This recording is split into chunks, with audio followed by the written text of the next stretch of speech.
Salutations, chers amis. Encore une fois, je suis heureux de pouvoir vous rencontrer sur ce lien afin que nous puissions partager la parole de Dieu.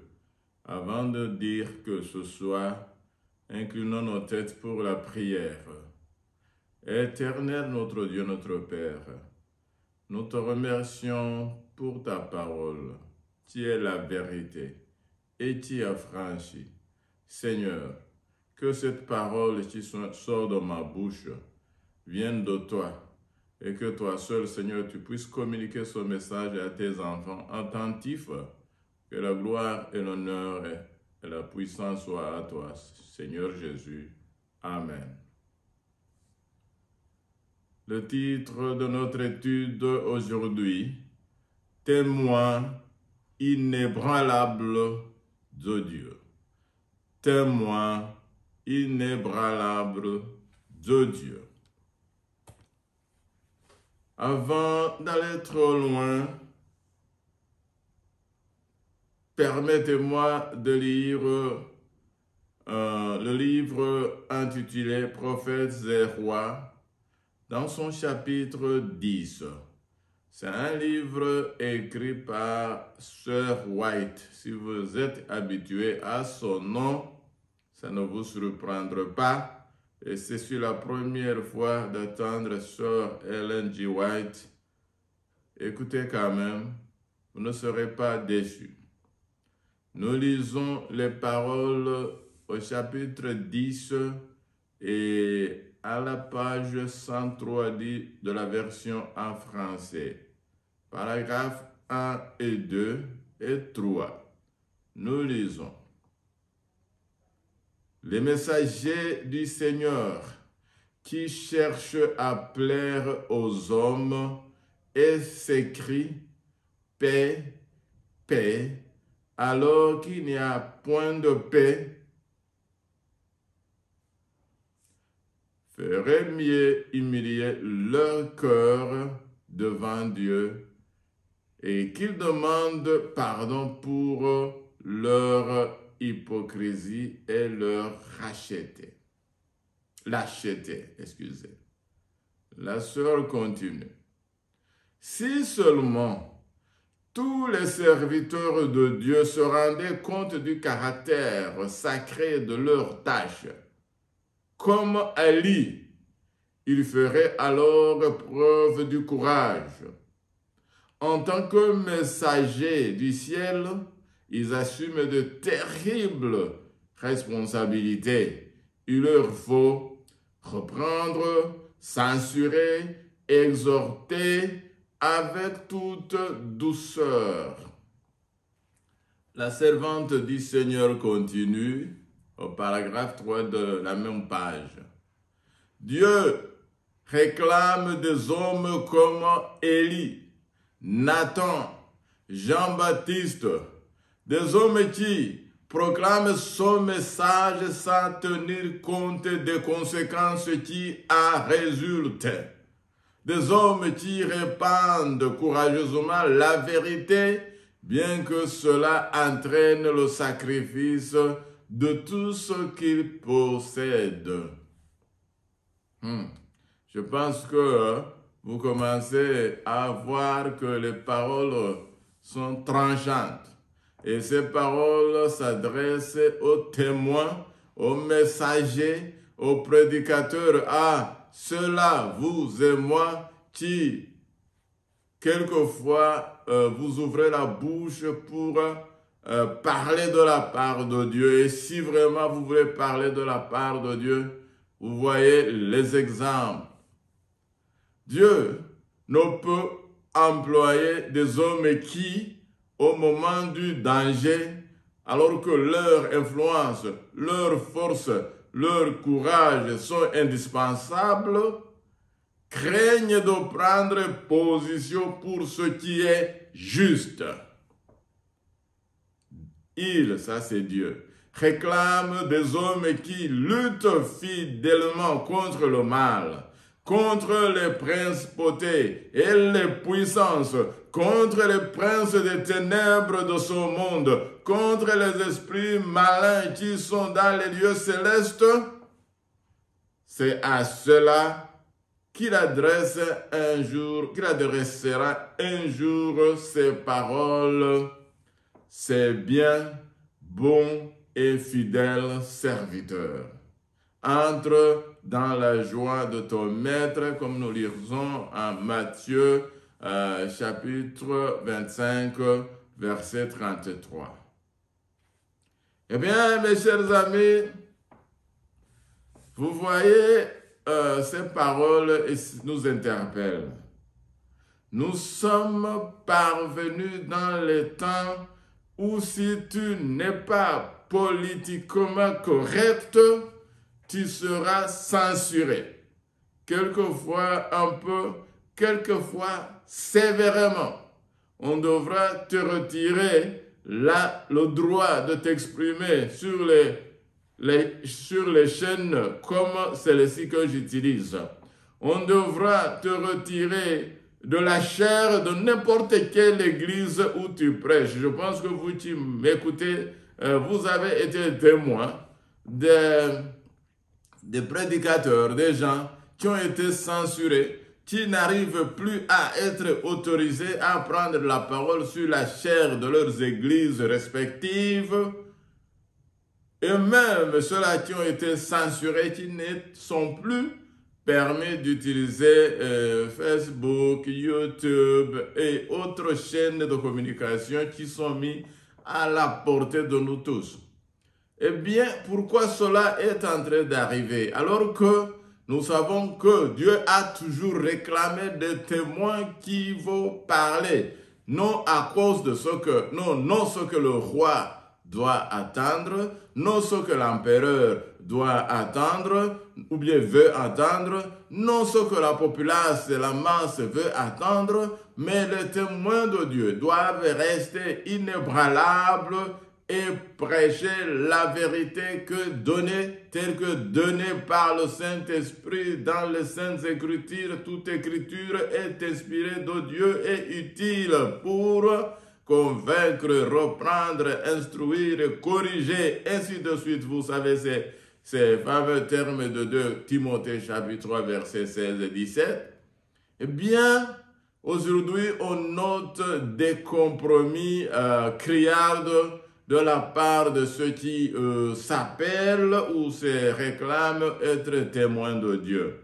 Alors que quand nous retournons dans la Bible, nous verrons que les témoins de Dieu ne sont pas obligés de s'aligner avec ce que la grande masse veut écouter. Les témoins de Dieu ne sont pas obligés de se soumettre aux censures des comités de censure qui se sont mis en place pour dire voici ce que l'on peut dire de nos jours et s'il vous plaît dites ceci mais ne dites pas cela parce que si vous dites cela et voici les conséquences, eh bien il faut garder, je me rappelle un prophète qui a été interpellé et appelé devant le roi Achab et le roi Josaphat. Et d'abord, le roi Achab ne l'aimait pas.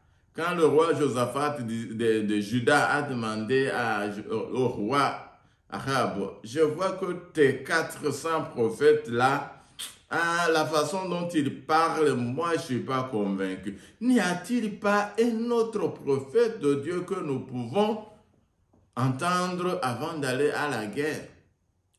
Eh bien, le roi Achab, il a dit, bon, il y reste un autre. Mais il s'appelait, je pense, Micaiah ou bien Michée. Il dit, mais je ne l'aime pas. Parce qu'il ne profite pas des choses que je vais entendre. Et le roi de Juda a dit, il ne faut pas dire ça, mon roi. Eh bien, on est parti chercher le prophète.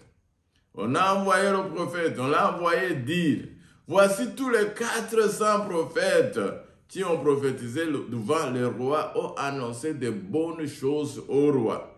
Et toi, s'il te plaît, il ne faut pas dévier. Il ne faut pas dévier, mais il faut rester dans la même ligne et il faut adresser au roi, deux rois s'il vous plaît, les mêmes paroles d'encouragement pour la guerre, pour l'offensive qu'ils vont mener. Et bon, le prophète est venu et il a d'abord parlé comme il voulait entendre. Il a dit, bon, allez sur la guerre, vous aurez la victoire comme vous voulez. Et le roi a pour dire, ah, je t'ai fait jurer par le nom de ton Dieu que tu ne me diras que ce qui vient de la parole de ton Dieu. Il dit, ah, si c'est ça, voici la parole qui vient de Dieu et il lui a prophétisé la fin, sa fin ce jour-là. Il a dit que j'ai vu les Israélites comme les abeilles qui couraient de part et d'autre sans roi parce que on va annoncer que tout le monde rentre dans sa tente, le roi est mort. Il n'a pas aimé cette parole, il l'a fait arrêter et mettre en prison pour cela, mais il a dit la parole de Dieu telle que la parole de Dieu lui était donnée. Mes chers amis, allons-nous, je fais partie de ceux-là qui osent parler de la parole de Dieu, allons-nous continuer à parler de la part de Dieu selon la vérité, selon les Saintes Écritures, selon le Saint-Esprit, ou bien allons-nous à changer le narratif pour nous accommoder et nous associer avec les autres 400 prophètes qui ont prophétisé, des gens qui se sont unis pour prophétiser paix, paix, sûreté, il n'y a aucun mal qui vient sur la terre, alors que nous savons que le danger vient, que l'épée est en train de venir, que la destruction est en train d'avancer avec une grande vitesse. Cette semaine, ou bien ces jours-ci, quand vous parlez avec quelqu'un sur les temps dans lesquels nous sommes, n'importe qui, la personne va vous dire, nous sommes vraiment parvenus dans les temps difficiles. Et toute personne qui est honnête vous dira, en tout cas, depuis que je vis, je n'ai jamais entendu ou bien vu les choses qui sont en train d'arriver. Il devient très évident que nous sommes allés vers un événement terrible sur son monde. Tout le monde le dit. Mais quand vous dites cela, vous êtes un mauvais prophète. On veut écouter paix, paix et sûreté. Demain, ça va être mieux. Et c'est ça que les gens veulent. Et on veut prêcher la prospérité des nations et des individus. Et quand vous prêchez la prospérité des nations et des individus, tout le monde veut vous écouter. Votre YouTube sera avoir des vues, peut-être des milliers de vues chaque jour parce que vous avez parlé selon que les gens veulent attendre. Et les gens d'aujourd'hui ne veulent plus attendre les paroles véridiques, mais ils veulent entendre ce qui va chatouiller leurs oreilles, comme déclarent les Saintes Écritures.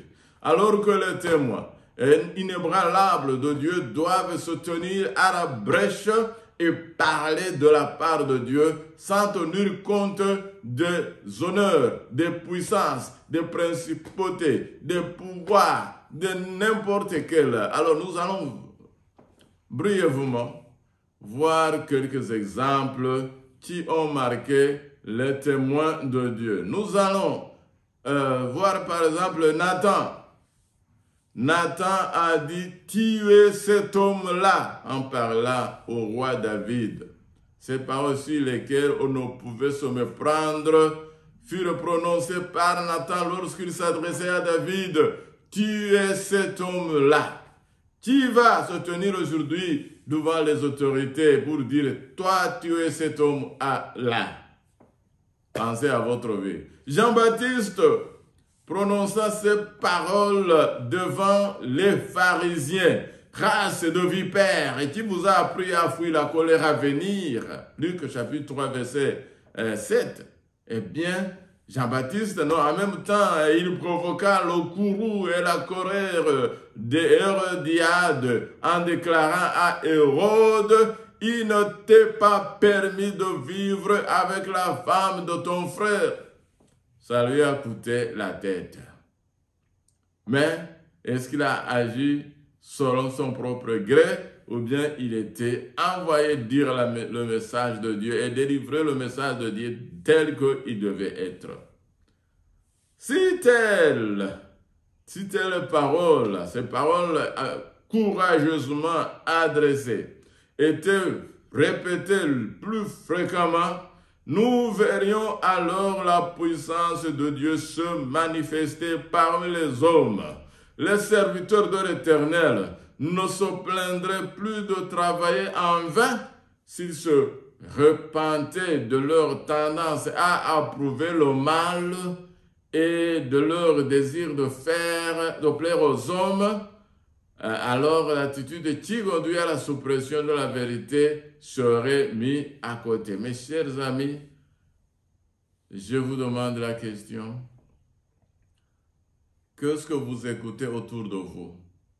Est-ce que les messagers auxquels vous prêtez attention, ce sont les messagers de la vérité, de la parole de Dieu tel qu'il est écrit, ou bien les messagers qui vous plaisent, ce sont ceux-là qui sont politiquement corrects, qui vous adressent les paroles selon ce que vous voulez entendre, selon ce que le monde veut entendre, et non selon ce que Dieu veut que nous puissions, nous attendions. Donc, nous allons rapidement regarder d'autres témoins qui, quand ils ont été courageux, ils se sont tenus à la brèche, à la distance de tout le monde, à l'écart de tous ceux qui prophétisaient paix et sûreté, et ils ont annoncé la parole de Dieu telle qu'elle est. Nous allons voir que Dieu n'a jamais abandonné ses fidèles serviteurs, mais il les a toujours protégés, et Dieu s'est toujours manifesté en faveur de ces témoins. Vas-tu être parmi ces témoins qui acceptent d'être utilisés par Dieu et laisser les conséquences à Dieu, ou bien veux-tu être ces témoins qui doivent recevoir la parole des hommes ou non la parole de Dieu? Rapidement, rappelons-nous des temps de Noé. Noé est resté seul et il a prêché le message très impopulaire que personne de son temps ne pouvait croire parce qu'il annonçait que la destruction venait et qu'il y aura une grande pluie qui va causer le déluge. C'était inconcevable et les scientifiques de son temps avaient tous unanimement peut-être déclaré que bon, il n'y aura pas de déluge. Comme aujourd'hui, la plupart des scientifiques s'accordent sur le narratif de changement climatique et nous demandent de couper les gaz ici, les moteurs de voitures, pensant qu'ils vont sauver le monde, alors que le monde doit aller à sa destruction. On ne peut pas sauver le monde que si on demande au monde de se repentir de son péché. Et regardez qu'aujourd'hui, la plupart des messagers, au lieu de demander la repentance, d'exiger la repentance, ils vont s'aligner avec les narratifs COP 28, COP 26, COP 27 et les autres accords qui veulent nous amener à faire un monde meilleur, alors que nous avons la catastrophe approche. Noé, de son temps, annonça la catastrophe, annonça la fin de la race humaine, de tout ce qui était en vie, sauf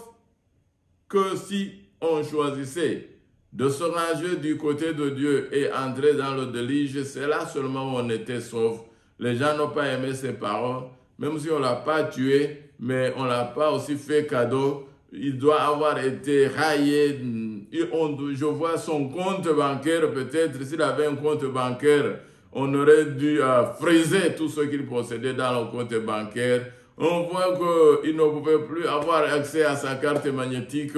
On voit que peut-être il ne pouvait plus avoir accès au mobile money pour faire un transfert, un dépôt Orange ou un dépôt MTN, parce qu'il n'était pas du tout populaire et son message était tellement déplacé que personne ne voulait l'entendre. Mais à la fin, celui qui fut protégé.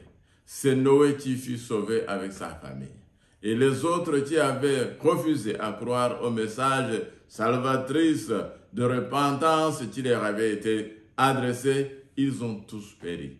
Vas-tu te ranger du côté de la masse pour sauver le petit que tu as aujourd'hui, qui va dans tous les cas périr demain, ou bien vas-tu se ranger du côté de Dieu et accepter son message, et d'accepter de publier son message, et advienne que pourra. Nous allons voir les habitants de Sodome et de Gomorrhe. Nous avons noté comme exemple comment ils furent condamnés quand visiblement ils avaient franchi la ligne rouge, la ligne de la miséricorde divine. Et je veux vous faire remarquer quelque chose dans tous ces exemples. Quand les témoins de Dieu sont restés inébranlables dans leur temps, quand les témoins de Dieu se sont mis du côté de Dieu sans se soucier des conséquences, c'est alors que Dieu est intervenu. Mais Dieu, avant d'intervenir, il laisse le mal. Il fait quoi?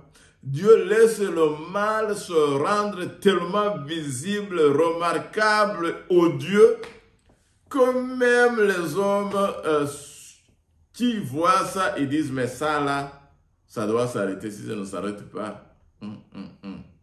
Et je vois dans ces jours, les voix s'élèvent pour condamner le mal, mais on ne le condamne pas assez. Les gens s'étonnent. Je causais avec quelqu'un qui dit que dans le temps, tu entendais parler des mauvaises choses, tu les entendais peut-être dans les journaux ou bien dans les radios, et c'était très loin, peut-être dans des milliers de kilomètres loin de votre pays ou bien lieu de votre ville, loin de votre village. Mais aujourd'hui, tout ce qui est mauvais, tout ce qui est surprenant apparaît juste devant tes yeux, dans ton quartier, dans ton village, dans ton pays et dans le pays voisin. Et on dirait que le mal vraiment a poussé des racines méchantes et il est en train de se propager partout dans le monde.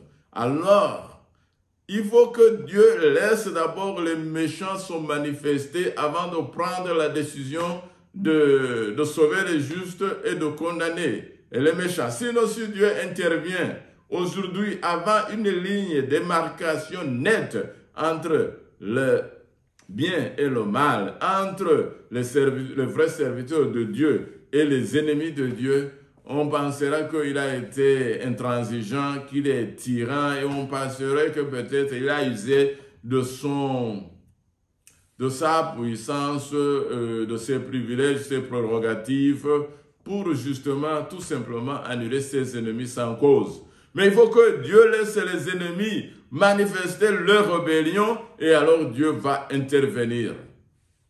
Regardons un exemple des 3 compagnons de Daniel à Babylone, que vous connaissez très bien, donc vous connaissez bien l'histoire, Shadrach, Meshach et Abednego. Ils sont restés debout. Quand tout le monde s'agenouillait, quand tout le monde s'humiliait devant la statue, ils ont resté debout.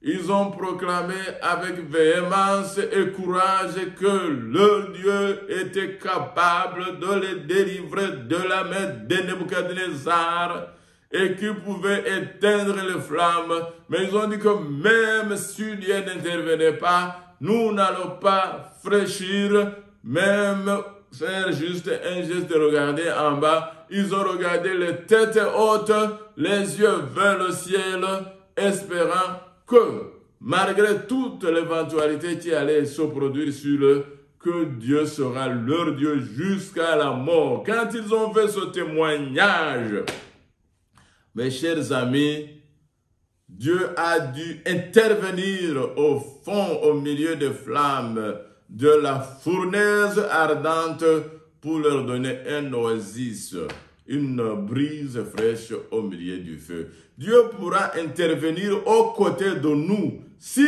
nous nous distinguons, si nous acceptons de proclamer le message de Dieu tel qu'il doit être proclamé, sans fléchir le genou, sans compromis, sans faire semblant que voici, bon, comme les choses sont terribles, là, moi aussi, je sais que c'est compliqué, mais qu'est-ce que tu fais? C'est pas simple. Vous savez, je dois faire comme les autres, sinon on va m'arracher mes biens, on va me détruire, on va détruire mes enfants. Non! Les serviteurs de Dieu ne se sont souciés de rien. Quand il fallait agir, ils ont agi fidèlement avec leur conscience tranquille. Et quand vous allez faire cela, quand vous allez vous positionner de la part de Dieu, Dieu n'a jamais une seule voix déçu ceux qui se confient en lui. Oh mes chers amis, nous voyons l'exemple de Daniel pour parcourir beaucoup d'exemples pour aller jusqu'à la fin. Daniel a prié son Dieu. Il priait son Dieu 3 fois par jour quand la prière était interdite par un édit impérial. Et Daniel, selon ses habitudes, il rentre dans sa maison 3 fois, ouvre les fenêtres vers Jérusalem et il exalte son Dieu, il prie son Dieu, il s'en fout du décret impérial. Mes chers amis, c'est quand il fut projeté vivant dans la fosse aux lions que Dieu dut intervenir. N'attendez pas l'intervention divine si vous n'avez pas pris position pour Dieu.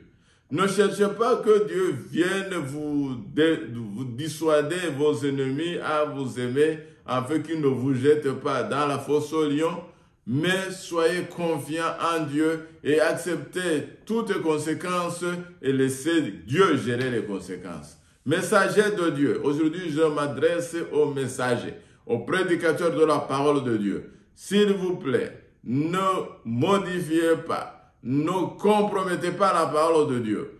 Parlons la parole de Dieu telle qu'elle doit être prêchée dans un monde en péril et laissons Dieu sauver les pécheurs comme il a promis. Ou alors, s'il refuse d'être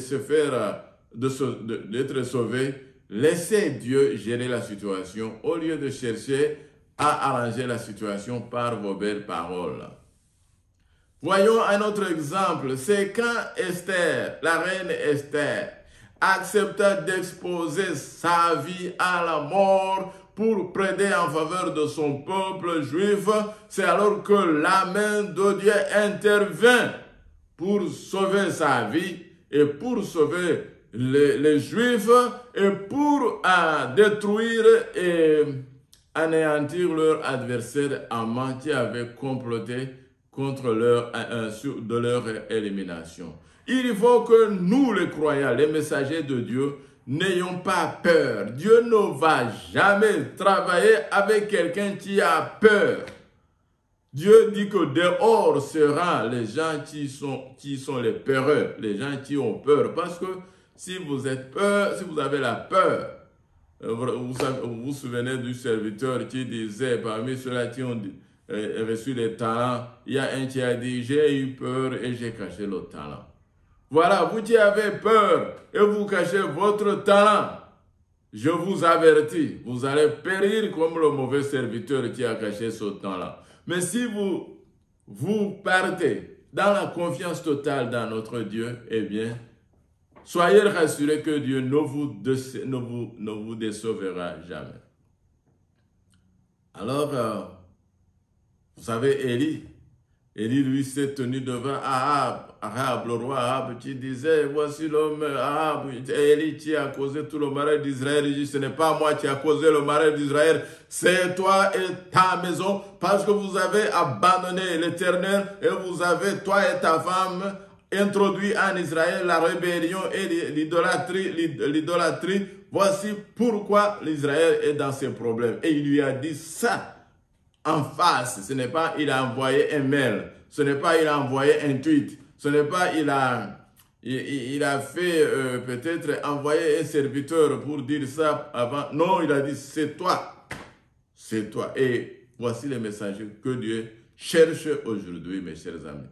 Eh bien, c'est quand vous vous positionnez du côté de Dieu que Dieu interviendra. Quand Pharaon, le roi Pharaon, s'entête pour poursuivre les enfants d'Israël au-delà de la mer Rouge, il vit la main de Dieu puissante qui protégeait Israël. Mes chers amis, ne tentez pas de vous sauver vous-même. Vous ne pouvez pas. Ne tentez pas de vous protéger vous-même. Vous ne pouvez pas. Mais si vous conviez votre sol à l'Éternel, soyez-en sûr que Dieu agira en votre faveur. Il vous protégera. Il protégera vos enfants. Il protégera votre famille. Mais surtout, il va vous sauver des temps de colère qui arrivent. Nous allons aujourd'hui, nous n'allons pas beaucoup dire des choses parce que ces paroles s'expliquent, sœurs. Donc, autrement dit, ce que je suis en train de dire, le témoin de Dieu doit rester inébranlable et défendre la vérité et laisser les conséquences à Dieu. Advienne que pourra, comme on dit en français. Et le témoin de Dieu doit être rassuré que quand il va se positionner du côté de Dieu pour prêcher le message dans les temps favorables et non favorables, c'est alors que Dieu interviendra pour le retirer de la fosse Orion, le retirer de la flamme des fournaises ardentes, de vous retirer de la destruction imminente, presque sûre, comme celle qui menaçait les Juifs, de faire tomber la pluie qui venait de faire 3 ans sans tomber, 3 ans et demi. Donc, tous ces exemples que nous lisons nous montrent c'est que quand vous allez vous positionner du côté de Dieu, que Dieu interviendra à votre faveur pour vous rendre la liberté et pour revendiquer son nom et sa gloire pour ses serviteurs qui l'ont servi fidèlement. Et ça, mais j'ai aussi un autre aspect de ce message, c'est que il faut que la rébellion contre Dieu, il faut que l'opposition contre Dieu soit claire et nette. Et alors, Dieu ne laissera pas impunir les rebelles. Donc, si aujourd'hui on ne voit pas que peut-être la colère de Dieu s'est enflammée contre ceux qui font le mal, et que ceux qui font le mal semblent même avoir du succès ici et là dans leurs entreprises vilaines, dans leurs entreprises méchantes, et dans leurs projets qui osent même envahir le domaine de Dieu, parce qu'aujourd'hui, il y a des projets qui veulent envahir l'espace que Dieu s'est réservé pour communiquer avec l'homme, pour communiquer avec le monde. Et ça, c'est la liberté de conscience. Et c'est le fait de prendre le choix judicieux et de décider ce que tu veux aujourd'hui et de dire et faire ce que tu veux et de refuser ce que tu ne veux pas. Aujourd'hui, on ne veut pas entendre de ça. On veut venir nous mettre dans une marche comme c'était dans la plaine de Dura, lorsque Nebuchadnezzar avait dit, si vous attendez de la musique, du bruit de toutes sortes d'instruments de musique, jetez-vous par terre et adorez la statue que j'ai érigée. Et si vous ne le faites pas, vous serez jetés vivants dans la fournaise que j'ai préparée. Voici le message, c'est ça qui va revenir dans ce temps. Et quand cela va revenir dans notre temps, et c'est en train d'arriver à grands pas, je vous assure, il faut que les témoins de Dieu se distinguent.